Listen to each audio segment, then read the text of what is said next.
السلام عليكم ورحمة الله وبركاته. اللهم صل وسلم وبارك على سيدنا محمد. ازيكم حبايبي، عاملين ايه؟ يا رب تكونوا بخير. النهارده جايبه لكم وصفة حلوة جدا جدا، موفرة جدا واقتصادية لأبعد حدود. انا عملت همبرجر فراخ بمكون يعتبر سحري صراحة، لان هو انا ما كنتش متخيلة خالص ان هو يطلع بالطعم ده ولا بالتوفير ده. انا مستخدمتش النهارده فول صويا خالص. انا كل اللي استخدمته نص كيلو بس من صدور الفراخ، وما شاء الله طلع معايا كيلو وشوية من الهمبرجر. طبعا انا بنعمل دلوقتي مع بعض السندوتشات وشوفي شكلها حلو ازاي، وهنروح على طول بعد كده نشوف المكونات اللي كانت معايا ايه.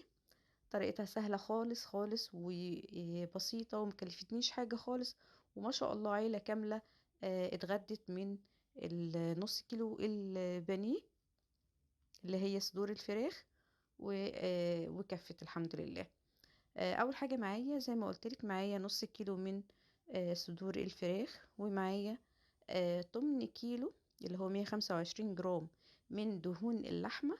انا لما بجيب اللحمة بيكون طبعا فيها دهون، بشيلها وبحوشها، وبعد كده باخد منها زي ما انت شايفة كده 8 كيلو. وده 8 كيلو حمص الشام، وده المكون اللي قلتلك عليه اللي هو بديل لفول الصويا. حمص الشام معروف جدا بفوائده الكتيرة، ولو دخلتي على النت وسألتي هتعرفي. وكمان عشان نبعد خالص عن شكوك الفول الصويا وأثرها مع الأولاد بالذات. أول حاجة عملتها طحنت الفول، طحنت قصدي الحمص الشام ده.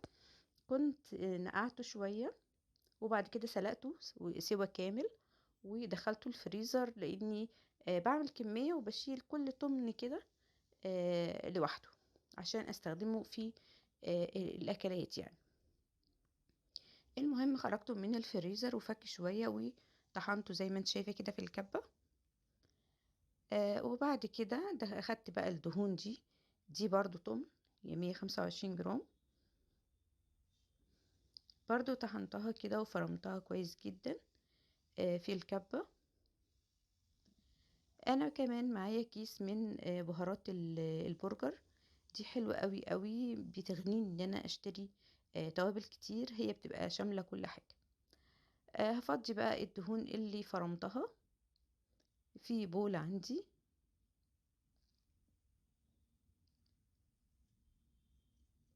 زي ما انتم شايفين كده فرمتها فرم ناعم عشان ما تبانش في الهمبرجر. دي يعني لازم تحطيها مع الهمبرجر، لانها بتدي طراوة كده لقطعة الهمبرجر وبتخليها تتماسك. حطيت عليها برضو الحمص المطحون، وابتديت افرم فيه الفراخ. ده عبارة عن نص كيلو. بس انا كان عندي يعني صدرين فراخ، وكانت قطعة كده من الاوراق، بس وزنها في الاخر 500 جرام.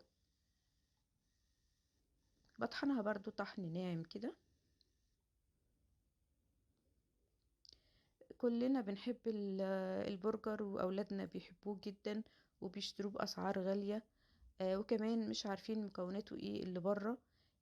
لكن ده مدي طعم حلو جدا جدا وبأمانة. انا الحمد لله اتعودت ان انا الوصفة اللي هعملها او هجربها معاكم هقول لكم على النتيجة بكل صدق وأمانة، لاني انا مش مخترعة الوصفة. انا برضو زيكم كده بتفرج على الوصفات، والوصفة اللي بتعجبني بحاول اجربها وبقول لكم النتيجة. يعني انا مجرد ان انا بوفر عليكم بس ان انتوا تهدروا في خامات، وبقول لكم النتيجة النهائية. ده كيس التوابل هتلاقيه عند العطار. اسمها بهارات برجر. وحطيت كمان معلقة صغيرة من الملح ونص معلقة من الفلفل الاسود، وحطيت نص معلقة من او معلقة الا ربع صغيرة من البيكنج باودر.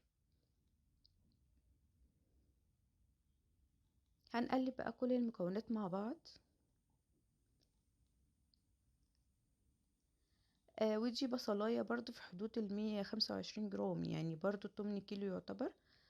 بس انا بشرتها بالمبشرة مش بالكبة علشان تبقى القطعة رفيعة وما تبانش في البرجر بتاعي. هنخلط بقى كل المكونات كلها مع بعض خلط جيد جدا جدا، لان كل ما بتقلبيها وبتخلطيها مع بعض كل ما بيديكي همبرجر متماسك وما يفكش معاكي وانتي بتقليه.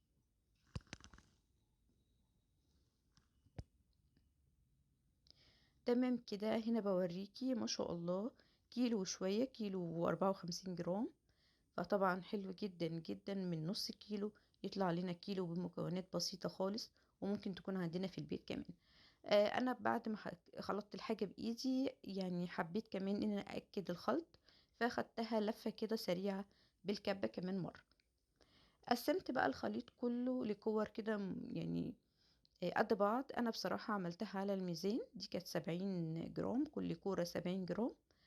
طلعت لي 15 قطعة، 15 قرص همبرجر من نص كيلو بانيه. وما شاء الله القطعة كبيرة، وكمان بتزيد قوي في القلي مش بتكش. ده شكلها، وممكن تخزني بالشكل ده كل قطعة بتلفيها. ده مكبس الهمبرجر ممكن تستغني عنه بعلبة غطا علبة السمن الصغيرة اللي هي كيلو، وبرضو بتحطي تحت قطعة الهمبرجر بلاستيك وفوقيه بلاستيك، وبتضغطي عليه حتى بايديكي كده هيديكي قرص متساوي الشكل زي ده كده بالظبط. هنروح بقى على النار، نكون مسخنين الطاسة فيها حبة من الزيت مش كتير، وهننزل بالهمبرجر كده على النار. هو ما بياخدش وقت خالص خالص، فلازم تبقي واخدة بالك منه قوي.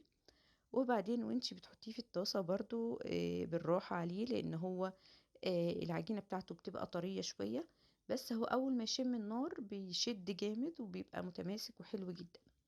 زي ما انت شايفة كده القطعة ما كشتش خالص، بل بالعكس ان هي زادت كمان. بنفضل بقى واقفين قصاده كده لحد ما نشوف اللون اللي احنا حابينه، ويكون خلاص اتأكدنا ان هو استوى، بيحمر كده من الوجهين بتوعه. زي ما قلتلك الوصفة سهلة خالص زي ما شفتيها، وكمان موفرة خالص واقتصادية. هنطلع منها 15 سندوتش، وشوفي السندوتش دلوقتي بيتباع بكام. يلا بقى نعمل السندوتشات مع بعض. احنا بنفتح كده السندوتش لجزئين زي اللي بنجيبه من بره، وبنحط الحاجة الصوصات كلها اللي احنا حابينها. انا كان عندي كاتشب ومايونيز، وحطيت عليها كمان ورقة كابوتشا، حطيت قطعة من الهمبرجر وكمان ورقة من الكابوتشا. وبحط باقي الكيس بقى بتاع الكاتشب والمايونيز على الجزء التاني من الساندوتش. بيبقى شكله حلو جدا ومشهي، وكمان مفيد قوي لان هو جواه خضار. يبقى كده وجبة متكاملة، عندك خضار وعندك بروتين وعندك نشويات، فوجبة ما تخافيش ابدا من اطفالك او اولادك انهم ياكلوه. وبس كده احنا خلصنا وصفتنا بكل سهولة. يا رب تكون الوصفة عجبتك والطريقة سهلة وتنفذيها، ويا ريت لو نفذتيها وعجبتك ما تنسنيش بقى من صالح دعاكي، ويا ريت كومنت حلو في تحت في الكومنتات، وما تنسليش في اللايك والشير والاشتراك في القناة وتفعيل الجرس علشان يوصلك كل جديد.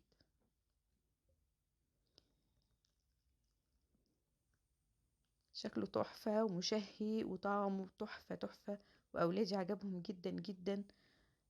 بجد جربيه ومش هتندمي. أسيبكم بقى في رعاية الله، والسلام عليكم ورحمة الله وبركاته.